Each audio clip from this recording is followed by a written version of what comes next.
अस्सलामुअलैकुम वरहमतुल्लाहि वबरकातुह। साड़ी PI ਦੀ flat ਸੀ, ਲੱਥਣਾ ਸੀ ਮੁਲਤਾਨ ਸੀ, ਅਸੀਂ ਪਹੁੰਚੇ ਲਾਹੌਰ। ਮੌਸਮ ਦਾ ਕਰਕੇ ਧੁੰਦ ਬੜੀ ਪੈ ਰਹੀ ਹੈ। ਮੇਰੇ ਬੈਗ ਦੇ ਵਿੱਚ ਹੁੱਕਾ ਸੀ, ਅੰਦਰ ਜਿਹੜੇ ਆਪਣੇ ਫੌਜੀ ਸਾਹਿਬ ਉਹਨਾਂ ਨੇ ਕਢਾ ਲਿਆ। ਉਹਨਾਂ ਨੇ ਜੀ ਮੈਨੂੰ ਕਿਹਾ ਜੀ 100 ਰਿਆਲ ਦੇ ਤੈਨੂੰ ਜਾਣ ਦਿੰਦੇ ਨੇ। ਦੂਸਰੇ ਫੌਜੀ ਨੇ ਕਿਹਾ ਜਾਣ ਦੇ, ਉਹਨੇ ਕਿਹਾ ਨਹੀਂ ਜੀ ਮੈਂ ਪੈਸੇ ਲੈਣੇ ਆ, ਉਹਨੇ ਮੈਨੂੰ ਨਹੀਂ ਦਿੱਤਾ ਹੁੱਕਾ। ਐਸੇ ਸਾਡੇ ਮੁਲਕ ਦੇ ਹੁਕਮਰਾਨਾਂ ਦੇ ਅੱਗੇ ਜਿਹੜੇ ਹੁਕਮਰਾਨ ਆ ਉਹਨਾਂ ਦੇ ਜਿਹੜੇ ਅੱਗੇ ਬੰਦੇ ਆ ਨਾ ਉਹ ਵੀ ਸਾਜੀ ਚੋਰ ਆ, ਪੈਸਿਆਂ ਤੋਂ ਬਗੈਰ ਕੋਈ ਕੰਮ ਨਹੀਂ ਕਰਦੇ। ਕਹਿੰਦੇ ਪੈਸੇ ਪੈਸੇ। ਮੈਂ ਉਹਨੂੰ ਕਿਹਾ ਚੱਲ ਜਾਣ ਦੇ ਯਾਰ, ਮੈਂ ਪਰਦੇਸੀ ਬੰਦਾ ਨਹੀਂ ਮੰਨਿਆ। ਅਤੇ ਹੁਣ ਉਹ ਬੰਦੇ ਦਾ ਕੀ ਕਰੀਏ, ਉਹ ਕੰਨ ਨੂੰ ਫੋਨ ਲਾਇਆ, ਉਹ ਟੁਰਿਆ ਜਾਂਦਾ ਫੌਜੀ। ਹਾਂ ਇੱਥੇ ਵਾਲੇ ਨੇ।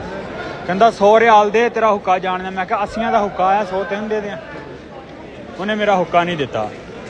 ਅੱਲਾ ਦੇਖਣ ਵਾਲਾ ਇਨਸ਼ਾਅੱਲਾ ਜਿਹੜਾ ਜ਼ੁਲਮ ਕਰੇਗਾ, ਜ਼ੁਲਮ ਦਾ ਜਿਹੜਾ ਹਿਸਾਬ ਦੇਣਾ ਪਏਗਾ। ਅਸੀਂ ਪਰਦੇਸੀ ਹਾਂ, ਕੀ ਕਰ ਸਕਦੇ ਹਾਂ। ਸਾਡਾ ਆਪਣੇ ਮੁਲਕ 'ਚ ਵੀ ਵਾਹ ਨਹੀਂ ਹੈਗਾ, ਇਸ ਤੋਂ ਬਾਹਰ ਵੀ ਇੱਜ਼ਤ ਆ, ਅਸੀਂ ਸਿੱਧੇ ਚੱਲਦੇ ਹਾਂ।